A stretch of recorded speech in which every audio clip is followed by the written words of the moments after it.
If you're listening to this podcast, it means you're ready, no, more than ready, to have a major breakthrough in your business. You're hungry for change and you're hungry for growth, and that's why you're feeding your mind right now with all this valuable information.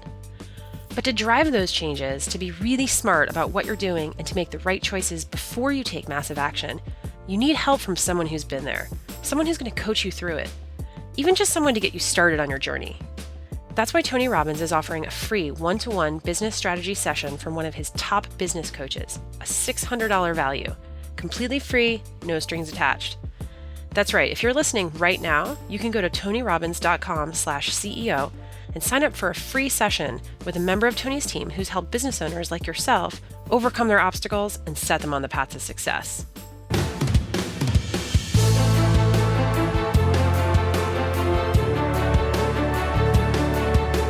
Did you know that a staggering 96% of businesses fail over a 10-year period of time?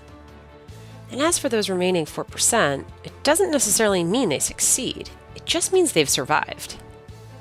So what does it take not only to launch a business, but to grow and scale it in a successful and sustainable way? In this episode of the Tony Robbins Podcast, we're taking you to Joe Polish's Genius Network event, where Tony sat down and gave his best advice for entrepreneurs and talked about what it really takes to change the game. It's not about having the best product or service, and it's not even about having the strategy or the skills to run a company. Because business, as Tony says, is for gladiators. And you must understand the psychology you need to wage those battles to grow your business if you want to succeed. So what does it take? And what are the moments that will define you as an entrepreneur? How can you bring more value than anyone else?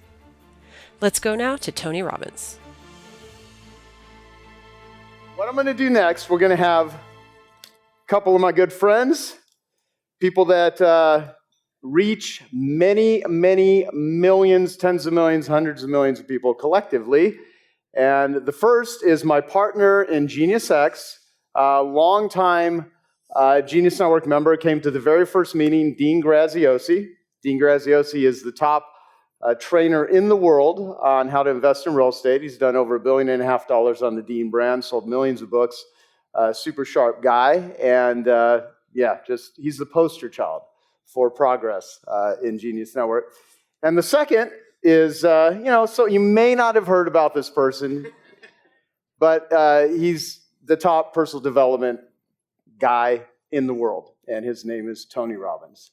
And so we're going to do an interview with both Dean and Tony about how to scale your business, entrepreneurship, and whatever the hell else I decide to ask them or that we start talking about. So give it up for Dean Graziosi and Tony Robbins. How you doing, brother? Good to see you. How you doing? Yeah. Thank you. So I always try to get the chair so I could look at least a little taller than Tony because I literally asked if they would put phone books underneath for me, and so I'm Joe, we've got the little man Dean, and we've got Tony. He's no little man. No, I know. I'm just kidding. I want to ask you, you have a lot of incredible advantages in life. I mean, you've now built yourself into this brand, into this person. I mean, you save people's lives. You do. I mean, in Date with Destiny, the last one that I came to, I mean, you literally process people that want to commit suicide. I mean, there's what don't you have an answer for? Time. Time is the one challenge. There's only so many hours in the day. It's the only thing that's equal. Bill Gates gets the same amount as you and I do. So how to be able to do that and maximize all the things that I want to do. I got 33 companies now. We're going to do $6 billion this year, and they're all radically different in different industries. And I got my day job where I'm on stage about every 4 or 5 days, someplace in the world. Yeah. I go to 13, 15 countries a year roughly. So it's time is the challenge, and I know how to maximize it, but there's always more. Oh, well, so we're going to talk about this. And the way you guys met is we're in an airport in a private, we're flying a private plane. I don't even remember whose plane it was because I don't own a private plane. Not that cool. Yeah, we landed I was going to San Diego, and I just called you and said, I'm going to San Diego. You want to ride? And you're like, I'll just go. So we took a ride. We see you on the cover of a magazine. I videotape it, shoot a message, send it to you, introduce you that way, and then you guys totally hit it off and become like really close friends, which is now we great. just talked about it recently. It was you that hooked us up. Yeah. It's everybody else in this world that you hook up. So what I wanted to do, though, is both of you, I think, can really speak to how to build and scale a business, and I'd like to talk about things that maybe you don't always share with entrepreneurs about how to really do it, really what it takes, and go from there. So I have prepared a list of questions. In the first one, How y'all doing? yeah. It's been a great day. Oh, by the way, how many of you have ever been to one of Tony's events? Oh wow. Yeah. There you go. Yeah. So you got, and there's a whole nother room in here called the Genius Lounge where we have another 100 people because we sold this room out. Over there. Yeah. So we got that. So how do you really build and grow a brand and really scale? Go first. You go first. I think it starts with finding something that you are passionate about more than just yourself. An entrepreneur that gets into business just to make money rarely does. If you have something, if you want to solve a big problem, if you have something that you just feel so incredibly deeply passionate about that it'll keep you up, 20 hours a day and get you up early with that same level of passion, it really starts with that, because without that, whatever you're going to build is not going to work. And then, Peter Drucker always said there's only two things that really make a business go: innovation and marketing. And you guys know how important marketing is. You're here, but I would say to you that the innovation is even more important initially, because marketing will never replace added value. If you can find a way to do more for others than any human on earth, or at least any human in your industry, you will build a brand and you will dominate. Now, it won't happen as fast as you want. I always tell people, most people overestimate. I used to overestimate what I was going to do in a year, but I completely underestimated what I could do in a decade, or at this point, 4 decades that I've been doing this in my 40th year. So I think it starts with having that mission, having that added value. And if you can find a way to do that added value, you can destroy businesses that have been around for half a decade, a century even. I mean, we all know, Joe Gebbe is a good friend of mine from Airbnb. And watching his trajectory over 8 years, for 6.5, 7 of those years almost, they were making nothing. But they found a way to do better. And where are they today? You look at Hilton, it's what, 98-year-old company. They have a $23 billion valuation. You look at Airbnb, they're 8 years and about 1.5 years or 2 years of real profit. And that company's worth $32 billion. Uber's screwing up on their branding a little bit, and really based on their culture. Culture is still part of your brand. I hope you all know that. The culture is the ultimate element to build your brand. Because when you're young and when you're small as a business, you can be the brand, but ultimately your organization will be the reflection on you.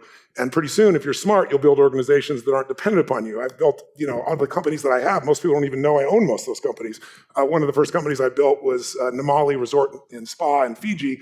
And for 15 years, we were the number one brand in the country. We just won Condé Nast most romantic resort, number one wealth resort, high-end resort in the world. Most people don't even know it, other than my customers, that that's my place. But what we do is we do so much for the customer. We do more than they could ever possibly imagine. Uber did that also. They found a better way. So you look around, you see Ford, and its valuation is, I think it's $40 billion, and you look at Uber, and I don't know where it is today, but it's been hovering near $50 billion, and they don't own a freaking car. So they found a way to do more for others than anybody else, and I think you have to do that consistently through time. You can't be looking for the quick fix or the quick hit, because if you do that, it only works for a short period of time, and then everybody copies you and does what you say. And so I have a lot of young bucks that come up to me all the time, and they'll say things to me like, you remember my face, you remember my name, because I'm going to be where you are. And I always smile and say, I bet you will. I encourage you. I'll do everything I can to help you get there. And when you get to where I am, you'll be where I was. Do you have any thought that I'm going to stop growing? Come on, baby. And, I think competition is the most beautiful thing, because competition, its true spirit is not I'm dominating you. It's really about how do we make each other better. Competition in Latin means to conspire together. So if I want to play, a game, we're playing golf the other day together, and we're both, we both hit a 67 and a 68, I think, so, yeah. On the first hole. But you push each other, and what do you push each other for? You're pushing each other so that you both get better, right? We conspire to make each other better. So I think, how do you build a brand? You do more for others than anybody else, and you don't do it just by advertising. It'll never work today. You do it by becoming the most respected expert in the area, and the way you do that is your marketing has to be added value marketing. I call it VAM, value-added marketing. It can't be interruptive marketing anymore. Nobody responds. How many of you, if you look at it right now, you could take a look and see 20 years ago, they did a study and said, how many impressions do you need for the average person, if they're interested, to take some form of buying behavior? And the average 20 years ago was 4. Today, what would you guess it is? That's a good guess, 16. So, marketing today, easier or harder? You tell me. Harder? All of you said harder. That's interesting. I think it's actually easier to market, but harder to do effective marketing, right? Yeah. Anybody can market. Where's marketing? It's everywhere. It's on a banana. It's everywhere, right? But if you can do something where your marketing is not marketing, where you're really adding the value even in the marketing, you're informing, you're educating, you're inspiring, you're providing something of value up front, then you induce reciprocation where people start to say, hey, this is a giver, not a taker. I think everybody in the world we live in today, you can't build a brand without really being that giver. I'll give you one quick example, and I'll throw it to you. I have a friend, this is a good example because from years and years ago, and I was, I think, 19, 20 years old, and I had a friend named Mike Glickman. He's still in the San Fernando Valley. He sells real estate. And I knew Mike when he was 17, and he loved real estate, and he wanted to be a realtor. And in California, you got to be 18 to be a realtor. So in those days, I'm old enough to remember before there was a World Wide Web, there was no such thing. You had to go look at real estate by handing out those little pamphlets and things. And most realtors go do their marketing the same way as every other realtor. And by the way, if you market like everybody else does and you do a much better job, you'll get an incremental advantage. But if you do something no one else is doing, you get a geometric advantage. But what he did, he's 17, he's got a bike, he didn't even have a car at that time, and he wanted to get in real estate. So he went to this real estate guy, said, I'll hustle for you, I'll pass these things out. That's the kind of guy he is. So he turns 18, he gets his license. He's in Encino, California, which is a relatively upscale community, upper middle class. And he's a young kid and no one wants to buy from him. And he's knocking on doors, he's doing everything everybody else is doing, but he's getting zero progress. And so one day, he and I were talking, and I said, dude, what do you think the problem? He goes, I'm a kid, they see my face. I said, I am too, but I'm able to get people much older to listen to me. But the reason is I produced results. I've done something. I didn't market it. I didn't say it. I did it with my feet. I did it with impact. I said, you got to find a way to stand out from the crowd. And here's a guy who has no money, right? And not a lot of experience. I said, look for something you can do in your community that no one else is doing that truly is needed. And we had the conversation, I don't know how many months, maybe 3 months, 4 months later, there was a huge trash strike. And it lasted for about 6 weeks. And if you can imagine, you're in a fairly wealthy home and you drive home and you've worked your ass off and you come home, and what happens after 3 or 4 weeks of the trash sitting out there?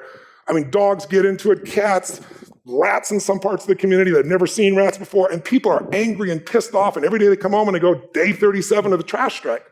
And Mike came up with this brilliant idea. It wasn't my idea, it was his idea. And he comes to me and goes, what do you think of this? He goes, what if I hired a private trash company to come out and take all the trash out of just my farm, the area that I serve?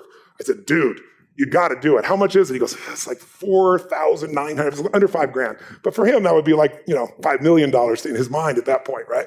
I said, it'd be the greatest investment you ever made. You got to do it. I said, let me give you one point. Don't tell anybody you did it. He said, what the hell am I doing it for?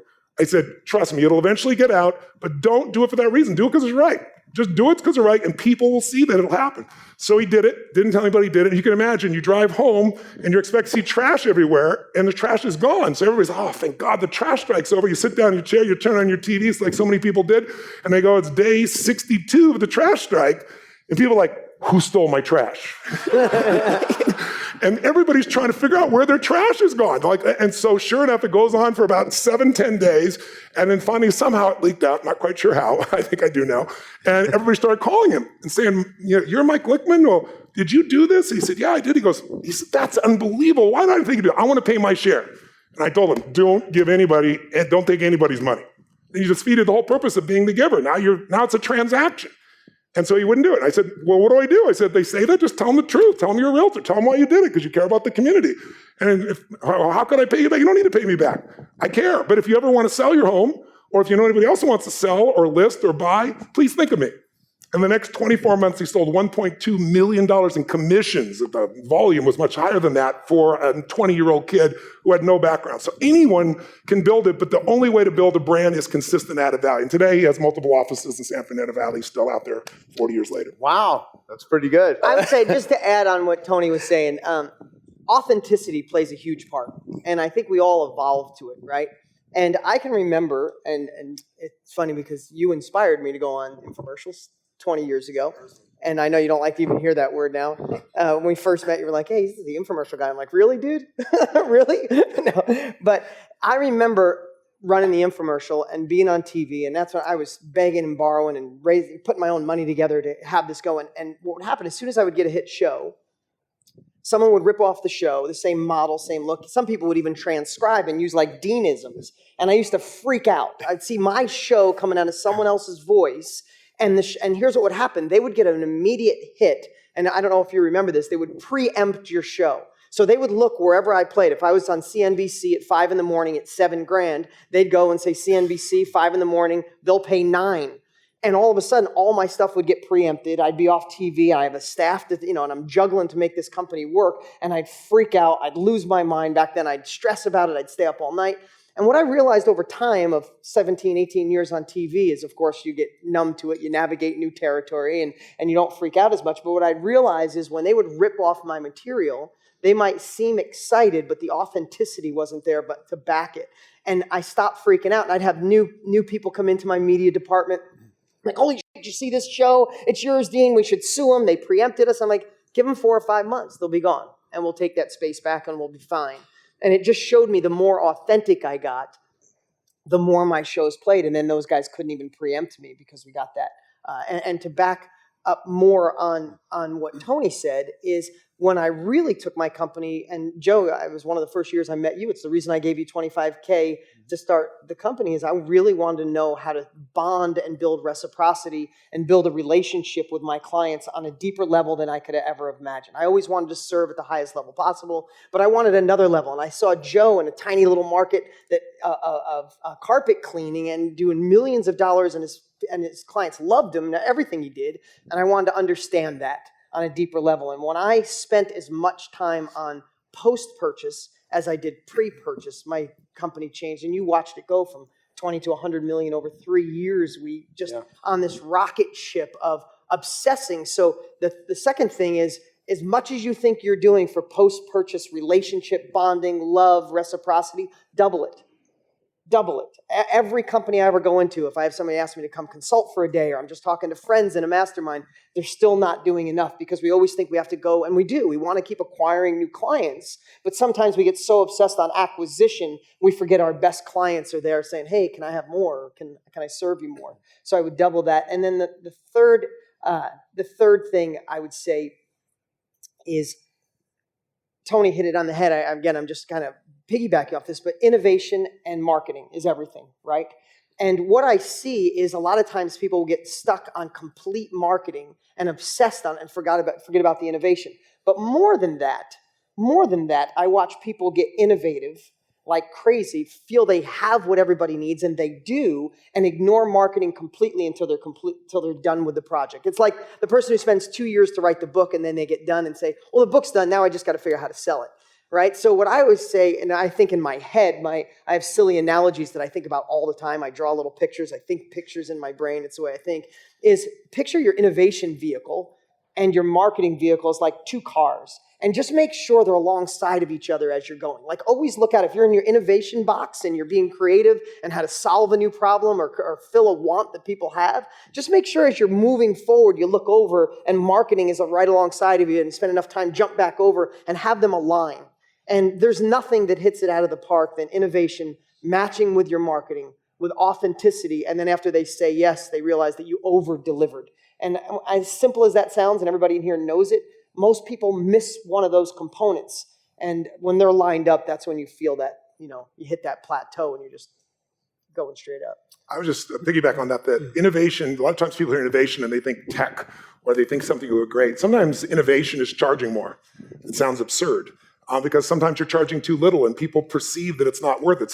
You look at, ladies' purses, especially in this room, and you'll see that there's some rather expensive purses around here. Some that are $5,000, $10,000 for something that costs $30 to make. Most of us would love that margin. That gives you a little bit of marketing dollars too. But what it really means to innovate is to know more about your client or your customer than they even know about themselves. What do they desire? What do they fear? What do they want? And that's innovation. It might be price. It might be convenience. It might be playfulness. It might be relationship. Innovation isn't really high-end tech all the time. We're so oriented towards that. Oftentimes it's more high touch in some way, or it's changing the way a field is even perceived. Like when I started, there was no coaching. No one can remember back that long because it's been that many years. It's been 40 years since I started this. But 40 years ago, there was no coaching. Coaching was a sport term. But I knew I wasn't a freaking motivator. I hated that term. I still do. I've never been a motivator. I believe in energy and I believe in passion. But that without strategy is worthless. And so I had to figure out, what am I? And I'm not a guru. What am I? And so I started thinking, well, as an athlete, what I really am as a coach, because coaches know better than the person you're working with. In fact, they might be better than you. I was a better athlete than some of my coaches, but they were better at helping me because I was in the forest and they were outside of it. So I really encourage you to think of innovation in a different way. Think about how to get that innovation, because we say innovate, but how do you do it? It really means get new voices around you, right? Ask new questions. If you can bring some people in who think differently. I remember years ago, the first billionaire I ever met was a really interesting guy, and I asked him what really put him on the map, because he sold products that were like screws and oils and things like that. And he said, Tony, I find underserviced markets and I over-deliver for them. I don't sell in New York City. I go sell in Africa. It made him a billionaire. I don't, if I'm going to sell in New York City, I go to the bowels of the hospital. I don't go to the CEO. And I work with the guy down there that makes the decisions, and pushes it up to everybody else. And I give him a level of service that nobody else matters. That's innovation. He didn't innovate the product. He innovated the way it was delivered. He innovated the added value. Sometimes added value is giving someone significance who does not feel important in a process and really is. So you got to think about it differently instead of letting your mind go to that. And then marketing, again, it doesn't matter if you're first and you add more value and you keep adding value, if you keep innovating your marketing, no one's ever going to catch you. I remember, in the very beginning when I was doing those too, and I still see it today. Now it's humorous, 40 years later, but 30 years later. But this gentleman went and copied everything. My very first infomercial had Fran Tarkenton, a football player who was a superstar in those days, who interviewed me, and I had an astronaut who I changed life. And this person literally got another football quarterback and got an astronaut and did all these things. I won't say who it is, Dennis Waitley. But but I was so pissed off, right? This guy literally word for word copied everything I did. And same thing, I thought, this is going to destroy me. And I wanted to sue him and everything else. And then I just thought, some part of me just paused for a moment and said, fine, I'll just do something better. Yep. And while I was working on the next better, he fell apart in like 6 weeks. It was nothing. So you have nothing to fear if you keep adding value to the customer and if you keep innovating also in your marketing side as well. You often say that change happens in a second. Do you mean that literally? Yes. You want to clarify? Yes. You change him like immediately. Clarify, please. It's always finding the moment. I mean, all of us have had moments in our life where, we try to do something and we failed and we're pissed off at ourselves or fell short. I've done that so many times. I'm sure all of us have at some stage. But then there's that time when finally you hit a threshold. The threshold where your brain goes, not another moment, not a day, not an hour. This is effing done. I'm not letting this happen again. Who here, for example, has ever been in a relationship way too long? Say I. Why'd you stay when you're so miserable? Because some part of your brain kept saying, it was better, it was okay in the past, or it'll be better in the future. You change time zones. But if you get to the point where your brain says, the past is painful, the present's painful, the future's going to be painful, I'm done with this, there's a threshold in all human beings. And if you hit that threshold, that's when you change. All change happens in a moment of decision. It's the moment you say, I do, or it's over, or I quit, or let's begin, or I love you. That's the moment when somebody's life has changed. So my entire life is about bringing people to those moments, because decisions are where. It's not your conditions. We all know that. You're all people that built huge businesses and are continuing to grow them. It's decisions. And so then people say, well, how do you make better decisions? Well, part of that is, the quality of your life is the quality of your decisions, right? If you have good judgment, you're going to succeed. So where do you get good judgment? Experience. Where do you experience? Often bad judgment, right? Right. But you learn from the bad judgment rather than beat yourself up, and you don't settle. You don't go, oh, it's over. It's like, it's so simplistic. You all live it. But there's something unbelievably valuable about a person that just won't stay down. It's that person that keeps getting up. They're always going to win in the end if they're obsessed in adding value. If they're just obsessed about themselves and getting up, it's an ego trip. They're going to go down and down and down and down, and they'll just get up and get knocked down. But the added value, that's what pushes everybody to the next level. But there's a moment, and you have to find what is leverage. If you're a leader of an organization, you really want to know your clients, which are your employees and associates and strategic partners. You want to know more about their needs, their goals, their desires than they know too, because they're your first customers. Anybody can start a business and grow it to $5 or $10 million. You can do that on your own back. But grow a $200 million business, $500 million business, $5 billion business, And there's no way on earth that you can do that. You have to build a culture. In order to build a culture, you have to be able to serve these customers beside you, in front of you, so they can serve your customers. And so once again, it really comes down to what influences people. To influence another human being, you got to know what already influences them. If you try to influence people the way that works for you, if you got 2 children, how many got more than 1 child? I'm curious. Almost all of us. Okay, great. So you guys have been busy. I got 4 kids. It doesn't matter how you raise them. Are they going to be different? Yes or no? Yeah. You bet they are. So they're coming in differently. So if you try to get your kid to clean their room the way it works for you, it might work for one of your kids, the one that's like you, and the other one's a little bastard, you think. Same thing in business, right? Oh, I can influence these people don't get it. No, you don't get it. You're trying to influence the way that works for you. So I always say that to influence other people, I have to know what already influences them. There's 2 things that influence everyone universally. One is the state they're in, the mental, emotional state. There are states when everyone will say no. And there are states when somebody said no their entire life will say yes. And your goal is to figure out what is that state and how to get them there. And it's not hard to do. And the other part that influences people, though, is their blueprint. And that's what I really study. The blueprint is my short term for what do they believe? What do they value most? What do they fear most? I always say life is the dance between what you desire most and what you fear most. My life's journey is really helping people fear less and desire and enjoy and achieve and experience more. That's really it. If you can do that for people, you really have quite an opportunity. You can do that with any business. But if you know what the person fears most, what they desire most, you'll know where the leverage is that'll move them forward instead of pull them back. Gotcha. Yeah, and talking about culture, it's easy. The word that comes to mind for me is congruency. Yes. Right? It's the owner of the weight loss company that's overweight and still pitching to his entire team that this is what we have to do and these are the lives we are changing.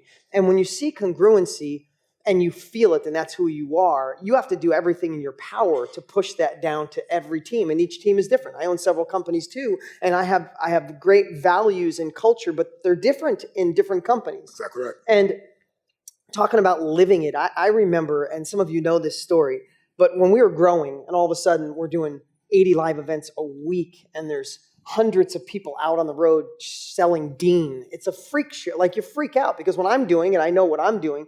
So I put all these mechanisms in place to make sure that the clients were treated the way I wanted to. But I still was scared because, you get somebody that needs to pay their mortgage that month. They might say something a little aggressive on stage you're not used to. So I put all these things in place. But I say that because when one thing that I would suggest, I started doing a weekly video that everybody in my company, there was about 600 at the time, had to watch. They all had to log in. They thought we were watching. We really weren't, but somebody was making sure they were in. But when I did it for 6 years straight. And what I did every single week was just lived the culture I wanted the team to be. I find everybody like a swear jar if they called somebody a lead. Like the sales floor, if we were doing coaching, if someone said, hey, I got this lead, I got $40 a lead, they were fined if they called a lead because it's a human being, it's a person, it's somebody in need. So we changed the culture through video. I wouldn't say if a salesman did great, I wouldn't say, hey, you're the best in sales this week. I would say, hey, Joey changed the most lives this week. He got people to see a bigger future, Dan Sullivan's word.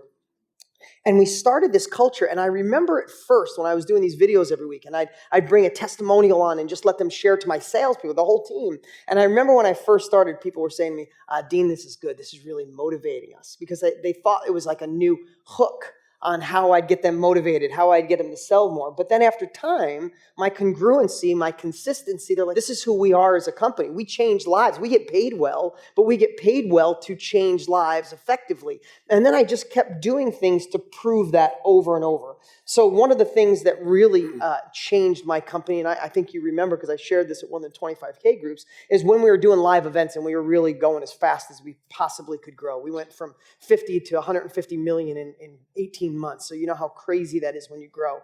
So what I did was, we were doing so many live events, I hired 2 different people separately, one specifically, and I made him a secret shopper in my company.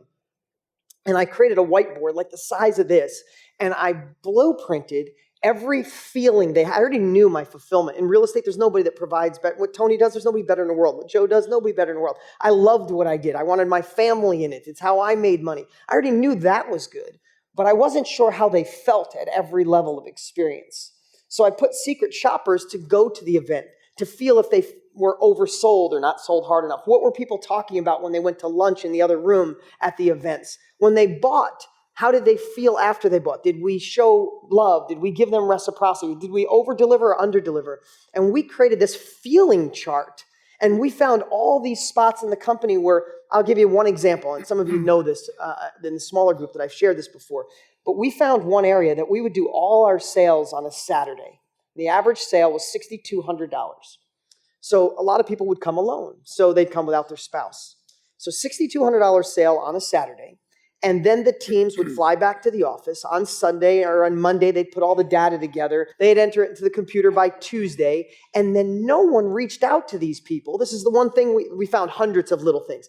But no one would reach out to these people until Thursday the following week. So they spent $6,200 on a Saturday on real estate education that their wife or husband didn't want them to go in the first place, off an infomercial dude who sent them to a hotel, right? And all of a sudden the wife's like, it's Wednesday. You got nothing. There's nothing in your hand but a little certificate. There's no car in the parking lot. Get your money back. And when I felt that, I was like, oh my God, that's how we're making them feel. Yeah, they get the best education starting Thursday. But what about Sunday through Wednesday?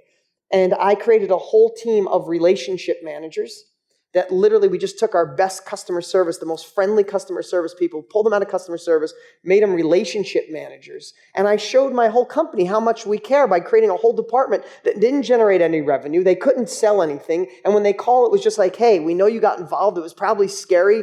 You probably got to tell your spouse. I want to let you know I'm here for you. This is my phone number. This is my cell phone. And if you have any questions until the coach reaches out to you to schedule your appointment, you call us.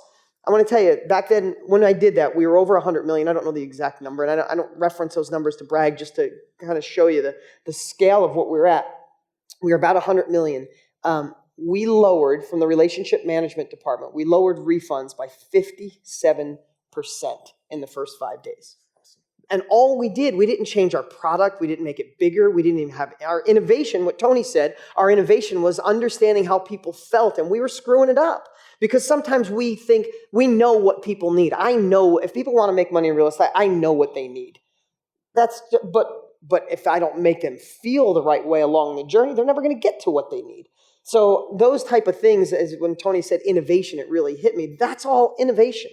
That's all I know. If someone comes into my real estate world now or my success world now, they get treated with love, and I obsess on every touch they have to make sure they feel good. And I even had this, and I'll end it here so we can get to another question. I went so far as he went through the training, and then he refunded. I said, refund like you're really pissed off.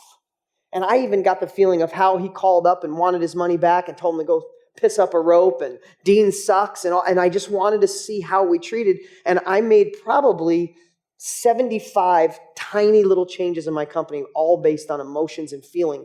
The biggest byproduct was being in the room with more than this people, my staff, when I presented this to everybody, and I showed them how I changed everything, and the whole culture was, holy shit, we work for a company that really cares. We're unlike everybody else. Sales went up as a byproduct. Customer relationships went up as a byproduct. Customer experience and results went up because everybody believed, because we started from the top down. I just want to echo on that also, that in 2008, I don't know how many of you had challenging times, but most people did during that time. In the education business, it was an interesting time.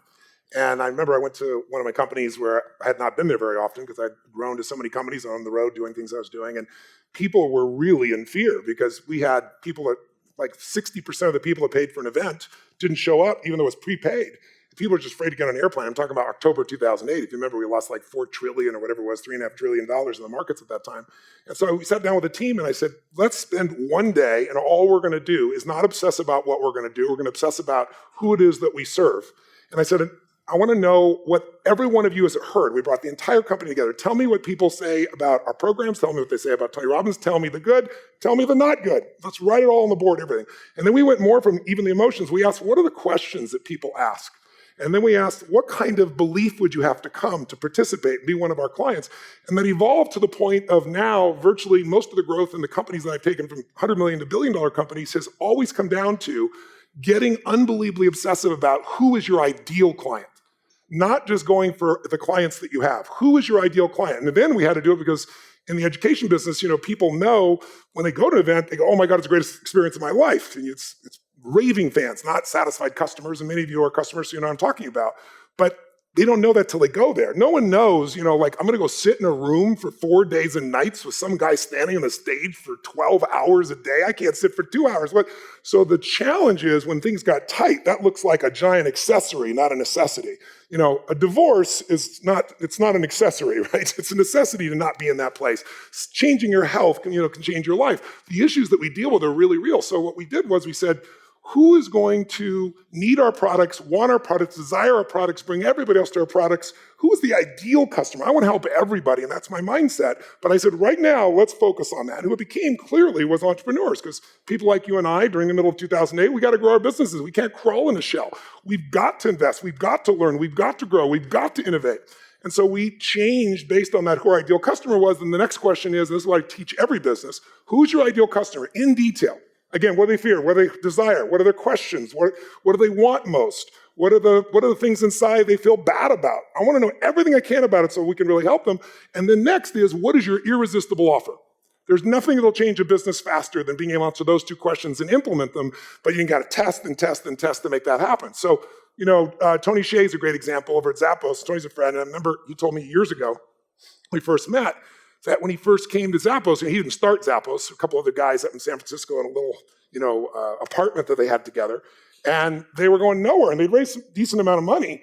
And why? Well, if you go back to 2000, and someone said to you, we're going to sell women's shoes to people on the web, and we want your money, we want you to invest, or we want you to do this, what are you going to say? You're crazy. Why?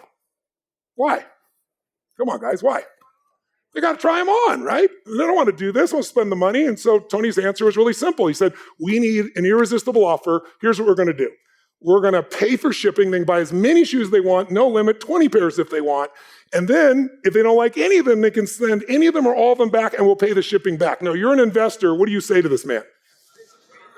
Read between the lines, right? Are you insane? We're going to go bankrupt. He says, we're going to go bankrupt anyway. Might as well try something new, right? But he said, you don't understand. Our ideal client is a woman. You don't understand. Women have a special relationship with shoes.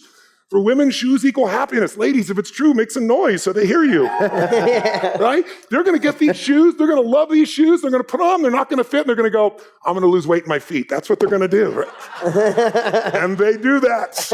And he sold the business for $1.2 billion. And he still runs it. He sold to Amazon because he wasn't in it for the money. He was in it for creating a culture. He was in it for the impact. That driving force makes it happen. But if I could only give you 2 pieces of advice, as great as your business is, if you're in this room, you're obviously a successful business. Look again at who is your ideal customer, especially since winter's coming. If you can't sense it, if you're deluded by what the Fed has done for a few years, nothing has changed economically in this country or the world. All we've done is put more ones and zeros. We haven't printed more money. We couldn't afford to do that. The trillions that we put into the economy is just ones and zeros in computers at banks. And there's a point in which there's a reckoning. I don't know when. I've interviewed 50 of the most successful financial geniuses in the world for 5 years, and many have become dear friends. None of them know when, but they all know there's a reckoning. And here's what's great about the reckoning. Most businesses are going to freak out and they're going to be destroyed because when it happens, they'll get scared. They'll cut back on their marketing. They'll cut back on their added value. They'll cut back on everything. And that will be your greatest opportunity if you're made for winter. I'm made for winter. I make people ready for winter. Because winter is the time where you will grow geometrically. If you look at the Fortune 1000, and that might be a role model for some of you who want to build businesses that dominate the earth, that might be a good group to look at. Well, let's look at when were they born. There's 4 seasons, economic seasons, right? Same as the normal season. Winter time, when all hell's breaking loose, and nothing seems to be working, and it feels like never will. Again, springtime, which thank God follows winter, when everything seems to grow easily. Summer, when you're working your ass off, you've been planting, you've been growing, and doesn't seem to be giving you any rewards. You're like, where's the plant? And then fall or autumn when you get to reap it all. And if you look at 61% of the Fortune 1000 today were born in a winter, either in a depression or recession. CNN, win, recession, right? Disney, depression. I mean, I can go to Pizza Hut, recession. FedEx, recession. And the reason is if you can do well during the tough times, you will dominate. Plus, we are in the greatest economic opportunity of your lifetime because baby boomers, and I'm the last year of them, they're getting old. And as they're getting old, they've got the most amount of money and they own the most businesses in the world. And 86% of businesses never go public and never get sold. Only 14% do. Would they think that their kid is going to run it? I have a dear friend who made $1 billion selling underwear, and he comes to me one day and says, I could sell the business right now, I could make another $2 billion. tell me what I do, Tony. Or, I could hang on and build it more and sell it for more maybe later. Or I could save it for my son. I said, he's 5. Come on. What are you thinking, right? And I knew this guy. I said, if you sell the business now, it's not going to change your life an ounce, but you'll be pissed that you sold it not at its peak, right? It's easy to know what to do. But my larger point is really simple. You've got to make sure that you understand what it is your customer truly wants and needs, who's your ideal customer, who will do well for you when the market changes, who will deal for you when the economics change. If you're prepared now for that, you'll dwarf it. And here's the other opportunity. When stocks are rising like crazy and real estate prices are rising like crazy, what do people want for their home or for their company or for their real estate or for whatever? They want the actual price lower than it's worth or more. Which one?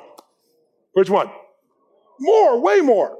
When all hell is breaking loose and people think it's the end times, how much do they want for their real estate? How much do they want for their business? Less. They'll give it to you. So if you get good now and you get good during winter, you'll be able to pick up all your competitors for next to nothing. And I've done that in a couple industries the last time. That's part of why I grew geometrically. I'm made for winter. If I could give you one goal, be made for winter. And the way you get made for winter is your own personal winters before the economy's there, that you break through those as quickly as possible. And whenever I meet entrepreneurs and you talk about making a better entrepreneur, the better entrepreneur is the entrepreneur that loves winter. The better entrepreneur is the one who looks for challenge, because always out of crisis, if you don't give up, out of crisis, if you can make it to what I call the threshold of control, you will become the dominant player. That's where all the breakthroughs come out of crisis. 2008 was the greatest thing that happened to my companies ever, because we went from $100 million companies to $1 billion companies over another 7-8 years, because at that point, we just got tighter, smarter, stronger, more. Everything became more powerful. It's kind of like, how many of you ski or snowboard? I'm curious. Quite a few. Great. So you remember, most people, if they ski or snowboard, they learn basic lessons, and then they're basically, for the rest of their life, they're intermediate, right? They're terminally intermediate, I call it. And why? Well, because they go on the blue and the green and never get too challenged. But if you ever made a mistake and you think you're going down a blue and it's a double black diamond and you're brand new, anybody had this experience? Yep. And you're looking down and you see your death about to happen, and you have 2 choices. One of those choices is, I'm going to slam myself on the ground if I start to go over, so I don't go over the hill and mountain and kill myself. Or the other is, I am not looking at my fear. I'm only looking at what I'm going to do. I've got to find a way to carve. And for the person that slams himself down, which is 99% of the people, they're terminally intermediate.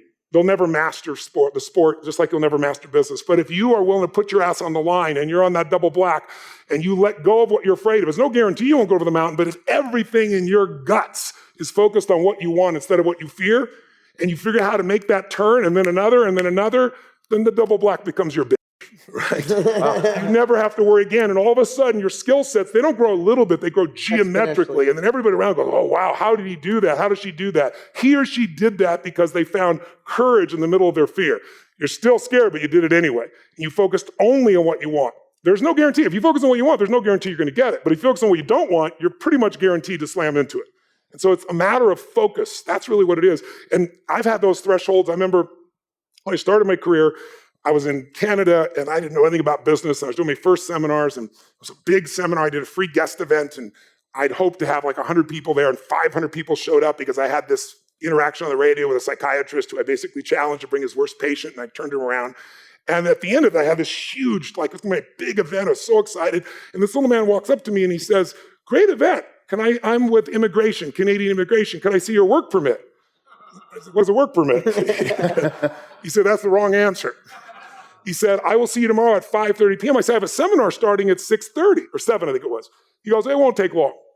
So I show up the next day. I got 125 people, biggest seminar I'd ever have. This is going to be incredible.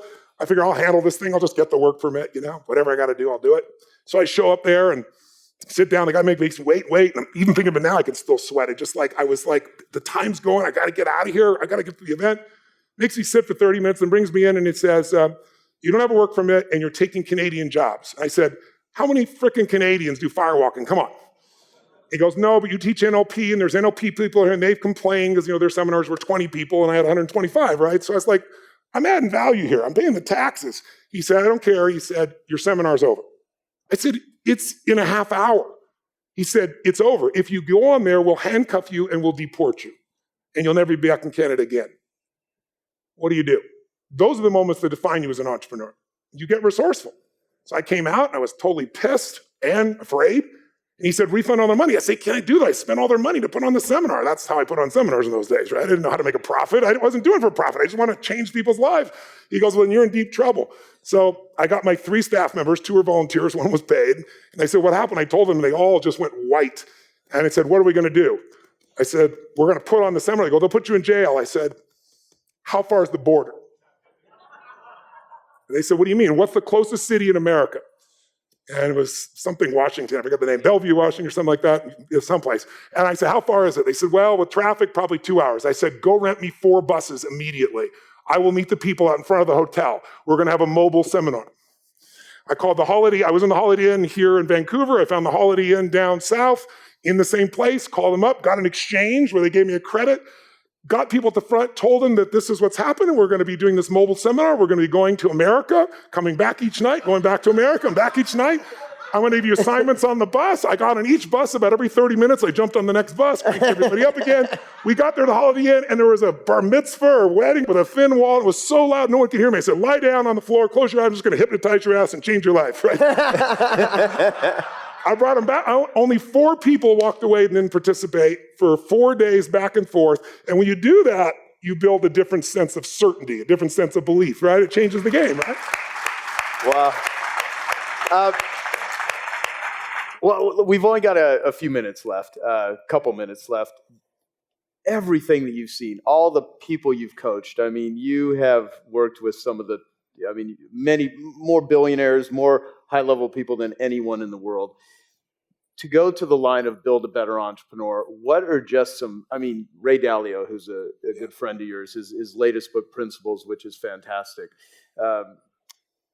What are just some fundamentals that if everyone here in the room focused on a handful, like if you can only share, 3 to 5 tools, behaviors, areas of focus, either one of you, what would they be that would be the game changers? I think, there, some of the stuff we already covered, and some of it we all know as entrepreneurs, we all do it. But some of the thought processes we have is I think we always have to redefine what our vision is, what our clarity is. Because it's easy, especially because I'm in 25K, I'm a strategic coach for 10 years, been with you since day one, and now we have 100K. And it doesn't matter what level you're on in business, our thoughts get cloudy and then start telling us shit stories. And then we end up being in our business, not on our business. And we forget our vision. Like, is it 12 step that you always say your best thinking got you here, yeah. Right? Or the same thinking that caused the problems, not the same thinking that'll solve the problem. And I know in the last 5 years, especially with the growth that I've had and the changes I've had, I have to, on a very regular basis, get crystal clear on where it is I want to go, because I'll have a vision, and all of a sudden the vision will get cloudy, and I'll begin working on the business and getting into the routine. And once I do that, it's like the ship gets off track. And then I pop my head back up and really get clear on where it is I want to take the company, where it is I want to take my life, what are my values.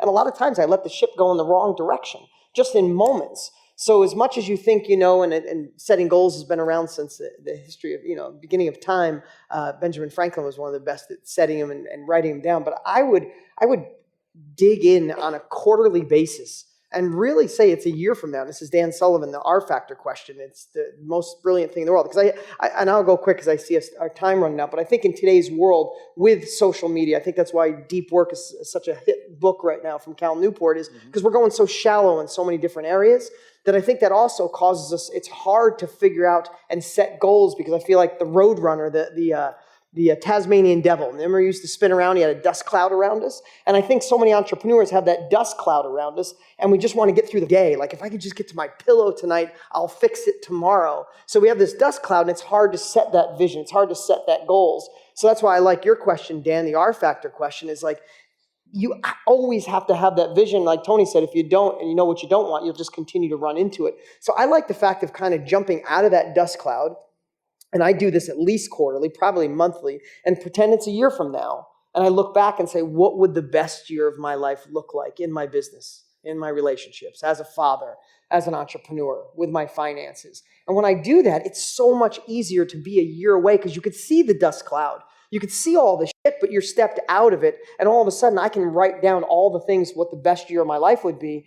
And as crazy as this sounds, every quarter it's different and it's evolving. And we're entrepreneurs. If we're not climbing, we're sliding, right? So we're all growing, but sometimes we have last year's vision. We have last year's goals, and we don't realize it's putting the ship in a different direction. So I think, there's a lot of different points, but having crystal clear vision and doing whatever it takes to understand that, whether it's looking forward to your future or looking back to a past that hasn't happened yet, but knowing in a moment what it is where you want to go just keeps the ship in the right direction.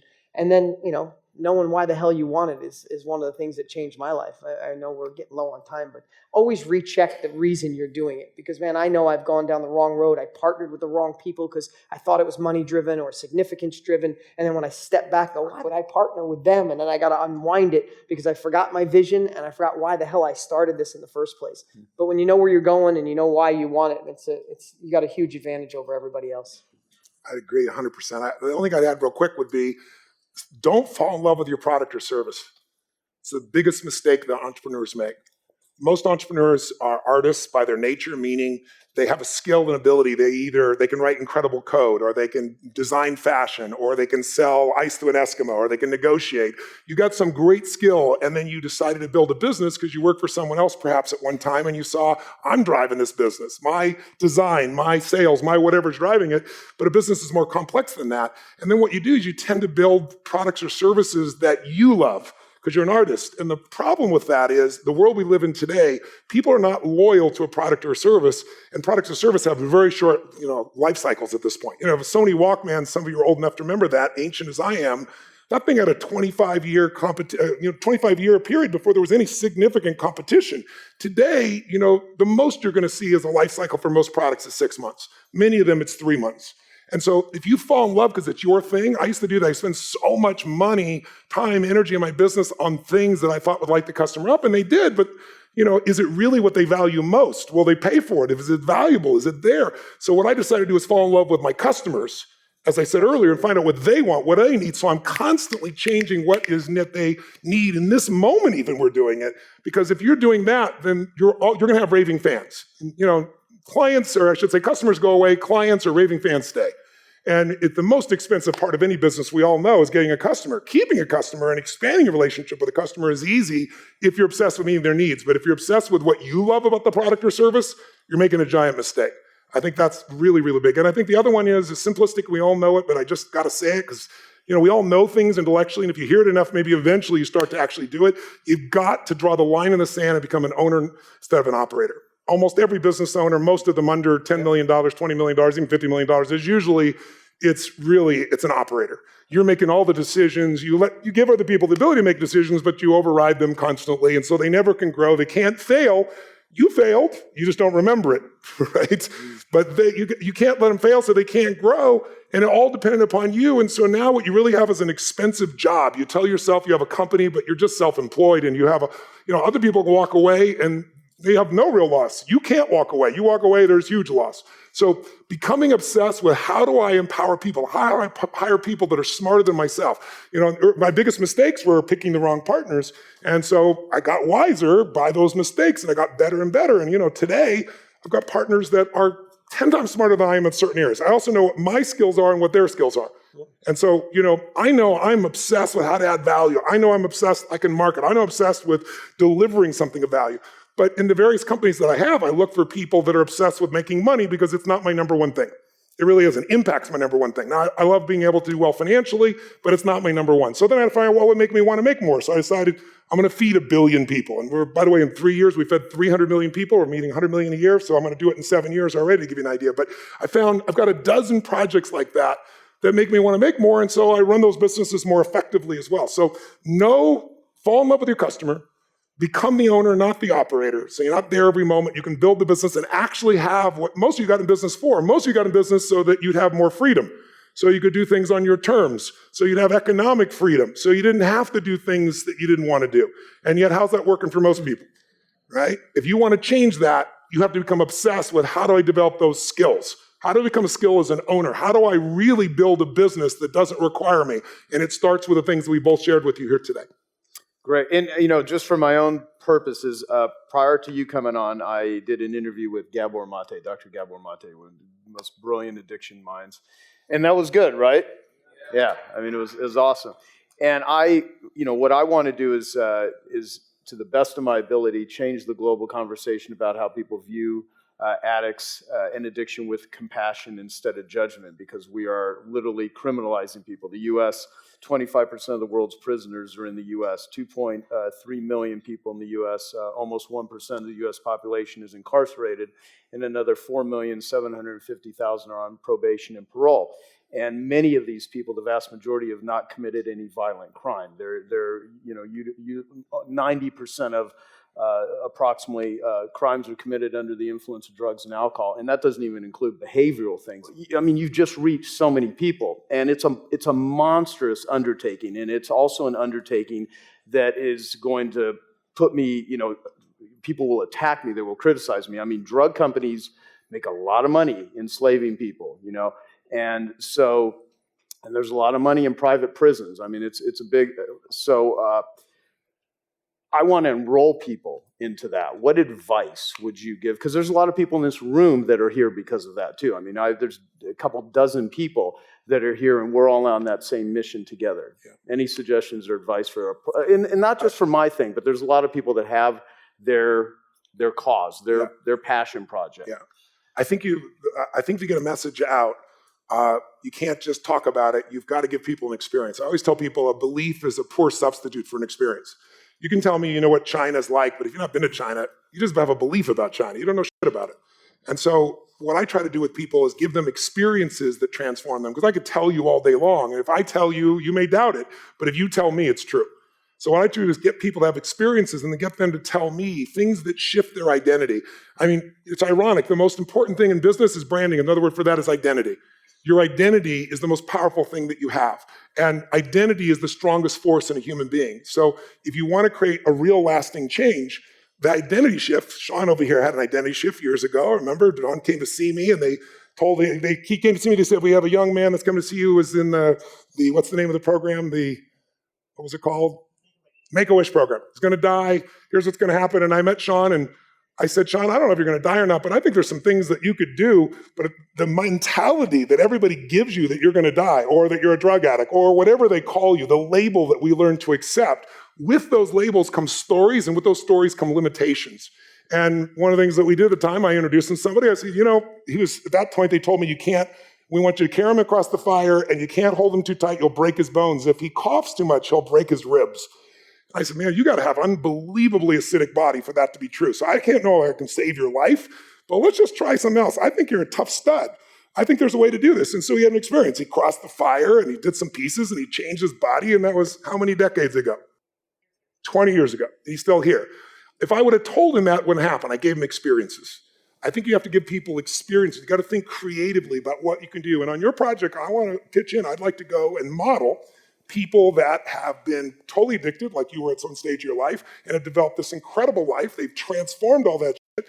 Let's find out what the common denominator is. That's what I do best. And let's put it in a program. Let's give it for free. Let's digitize it. We can put it all around the world. And people will grab it and run with it. And not everybody will do it, but the ones that want to, the ones that have enough hunger to change, it's there. That, by the way, is, if you want to know the number one component of the most successful people on earth in any category, including people that got off drugs or any other form of addiction, or anyone who succeeded, it's hunger. Intelligence, I love wickedly intelligent people. Yeah, but I got to tell you something. There are unbelievably intelligent people who can't fight their way out of a paper bag. Who knows somebody like this? Right? Yeah. What really matters is hunger. If you look at somebody like, a mutual friend, Richard Branson, or you look at Mark Benioff, or you look at, any of the people that are dear friends of mine, Peter Guber owns the Warriors, the Dodgers, everything else. These guys are as driven today as they were when they started when they're 16, 18 years old. When I say driven, I mean they're hungry to be more, to do more, to give more, to create more. If you can find that hunger in yourself, something you're that hungry to bring to this world, then all the other shit, you can push through the thresholds of control. You can find the answer to how to really innovate. You can market your ass off. All those things will come, but only if you have the hunger that'll push you through all those times. And the people that get well are the people that find enough hunger. And some people get that hunger from pain, and some people get that hunger from inspiration, and some people get that hunger because they care about something more than themselves and they see that they're hurting it. There's always a way. It's a matter of finding that leverage. What will unleash real hunger? I don't believe in motivation. A pump up is nice. It's like it's like a bath. You should take a bath or a shower, but that's not going to change your life. What's going to change your life is finding what are you made for, and that nothing on earth nothing on earth stop you until you can deliver that value. And I know you have that in this heart for this area, so I'd love to partner and help you in this area if I can. Love it. Thank you. Give it up for Dean Graziosi and Tony Robbins. Thank you. Thank you. Awesome. Thank you. The Tony Robbins Podcast is directed and hosted by Tony Robbins. Anna York is our editorial director and occasional host. Our executive producer is Carrie Song. Jamie Carvajal and Adriel De La Torre are our digital editors. Special thanks to Mary Buckheit and Diane Adcock for their creative review.